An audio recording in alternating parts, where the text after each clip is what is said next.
Whether you consider yourself a player, a collector, investor, or maybe a little bit of a lot of things, if you are buying a new set for TCG, the most important thing to understand as a consumer of the product is the new set release trend in singles price graph that I'm going to show you now.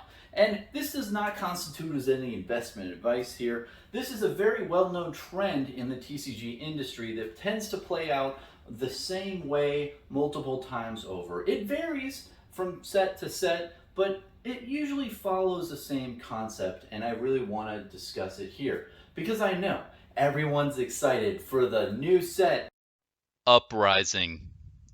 and boy, man, it's got some really crazy things. Like I love the Dragons. and it's also got Phoenixes.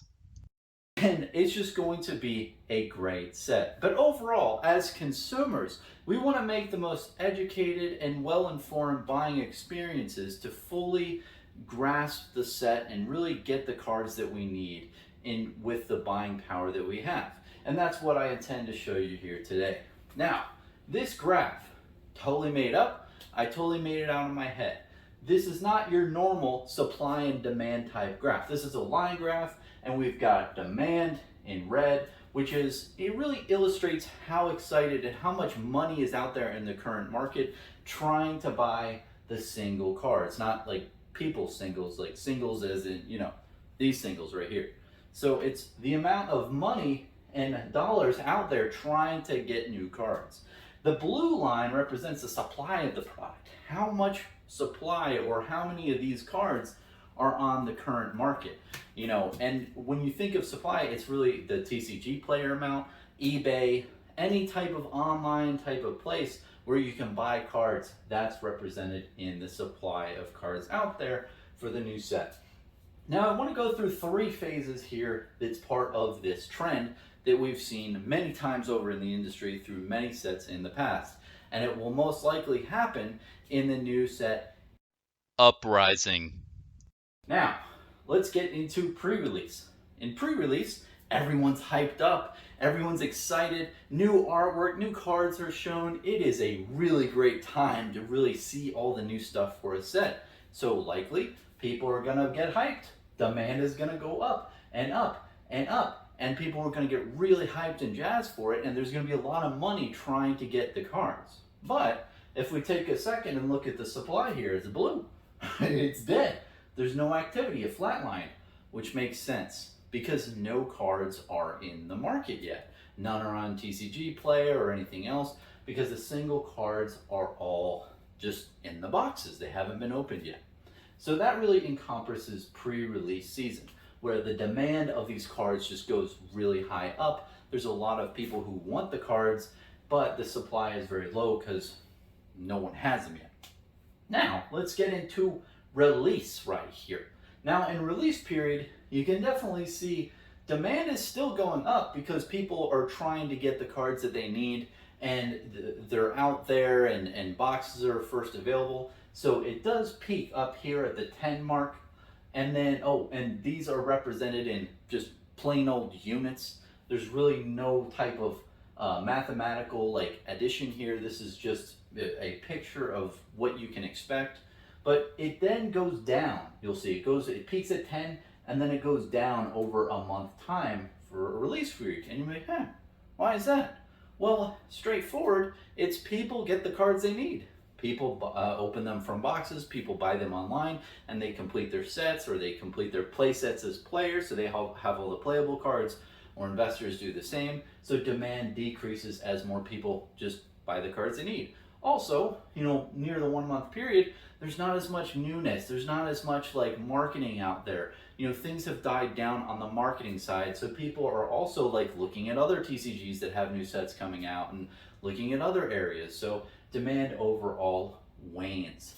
Now, supply just shoots up like a rocket ship. And that makes sense because at this 0 point during release week, that is when the cards are released out to the wild in the first time. So people are constantly cracking boxes, opening up, and like getting cards and putting them onto the market. And it takes a little bit, maybe 1 or 2 weeks for people to actually start throwing cards up onto the market. But once they do, man, that supply on the open market just skyrockets up, right?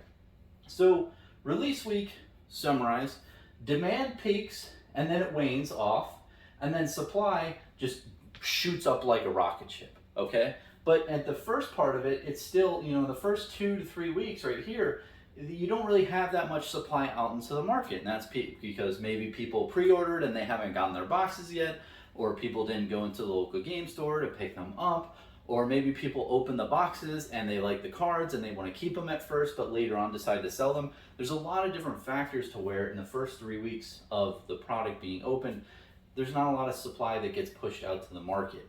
It really comes to market more at the latter after 2 to 3 weeks is when you see a huge bump in supply hitting the market. Now, cool off is the last stage in the new set release trend for single prices graph that I have here. And in the cool off, it is what you expect. Demand wanes even more as more people collect their cards, either make whole play sets as a player, they got one of each playing card so they're able to have all the game pieces they need, or investors have all their stakes, or collectors collected the whole set that they need. People have completed the amount of cards that they needed. So demand wanes even further in this cool off period. Also, supply also does wane as well because you don't have as many people just constantly opening boxes and throwing the cards onto the market. If you're, stores that do mass box openings, you probably have gotten off like a little bit before the cool off and you're focused on something else by now. If you're, people like, me and you probably are focused on other sets or other types of things in this time period. There's a cool off between demand and also supply. And then after the cool off, it really just goes into normalcy. Now, many different things can happen after the cool off period that I'm not going to discuss because that ain't part of the trend. The trend happens between here and here. And just to really give you a high level overview of this and really the concept at a very, very basic level. When demand is very low, that is a good time to buy.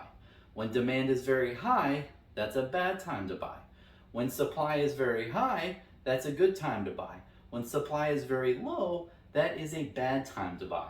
And I put these digits over here to really illustrate that. So I put it from 1 to 10 for demand, and then if you look at supply, it's really flipped. So 10 is on the bottom, and then 9, 8, 7, and so on and so forth. So it's flipped. So when you look at 2 examples that I have here, right? And I put number 1 right here, which is you buy in the first week of the set coming out. And you might say, Bronson, Uprising.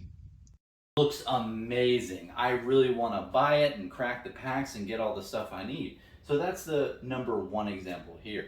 But let's say you also have this number 2 where you wait a little bit. You wait like a month and a half to buy the singles that you need for the set, right? Well, let's look. So in number 1, supply is very low. And what I've said earlier is supply being low is a bad thing.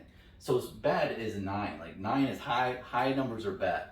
Then you have your demand at a 10 if you buy it the first week, which is also very bad. Just pure economically, just from that sense. And then if you look at number 2, example number 2 here, you got all in all demand over here at a 4 and supply at a 4. It's really gone down both. So when supply is high, right, which you see right here, demand is high in example number 2, that is a good thing. When supply is high, it's good to buy like during that. And then when demand is lower here in example number 2, it's a good thing. So all in all, if you wait around 3 to 5 week period, it is a really more advantageous as a consumer. It doesn't matter who you are. I know there's a line graph and you might peg me as an investor, collector, or whatever. I don't care, man. It doesn't matter why you're buying these cards. It doesn't matter what purpose you're using them for. Regardless, if you buy here in the first week of release single cards, you're going to be at a disadvantage as a consumer.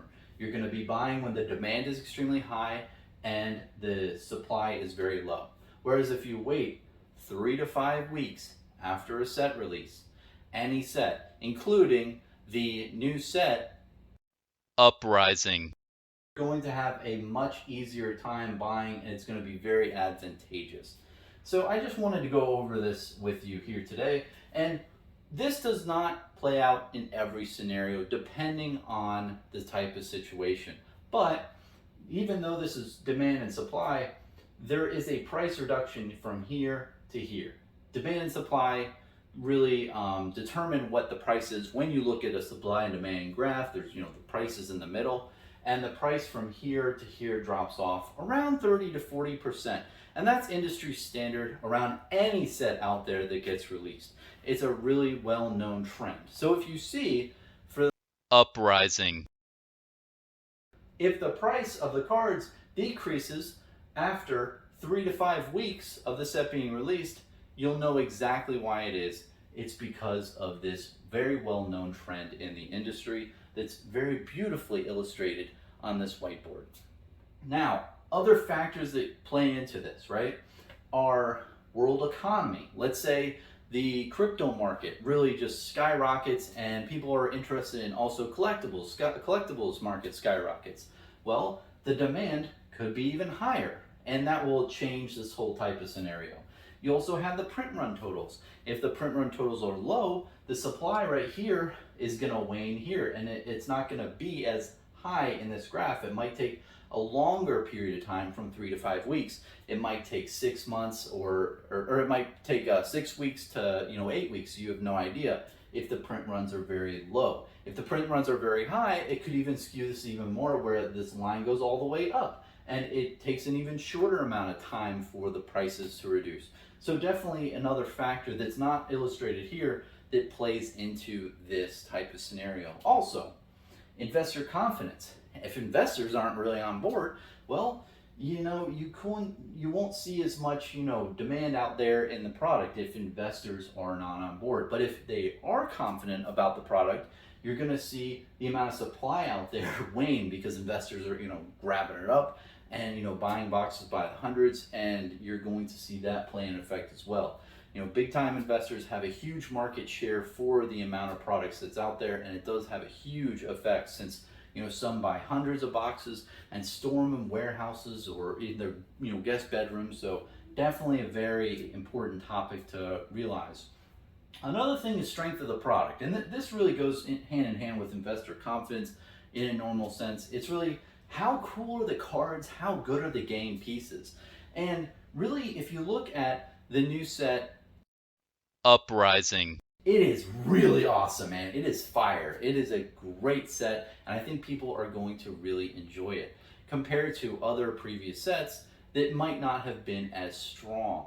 And that's always a great thing to analyze because sometimes, the new set that comes out isn't as strong as previous sets and people aren't as hyped about it, and that will affect your demand. Now, the last thing to really note is market manipulation.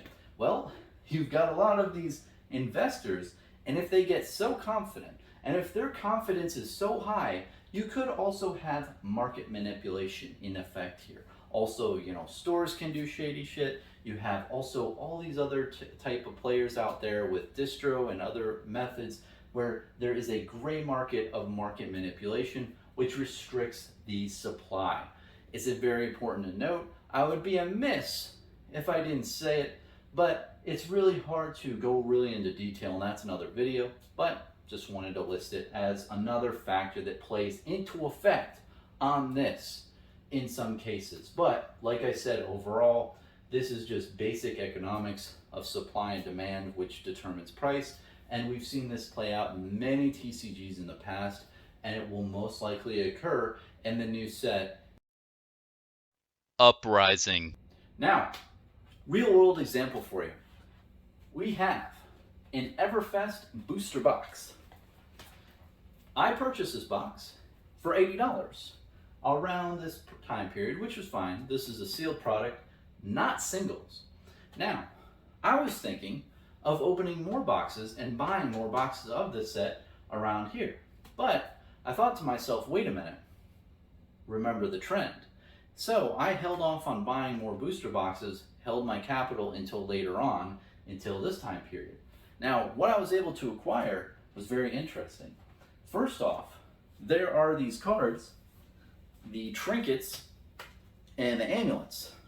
I purchased every single trinket and cold foil trinket and amulet in the set of Everfest for $80. And you might say, well, Bronson, this box was $80. And I'll tell you, yes, it was. It is still $80. So for the price of all those cards that you get, you usually get one or two cold foil amulets or trinkets in this box, one or two. I purchased all of them instead of one booster box. And I also did this for certain extended art Majestic cards. So this is a card that you see 1 out of 50 of these boxes. 1 out of 50 boxes. And it originally, at this point in time, was $100 a card because not many had been pulled at that time. I waited until this time period and I purchased this card for around $50. I think a little bit lower than $50. So I saved 50% because it tanked from $100 to $50.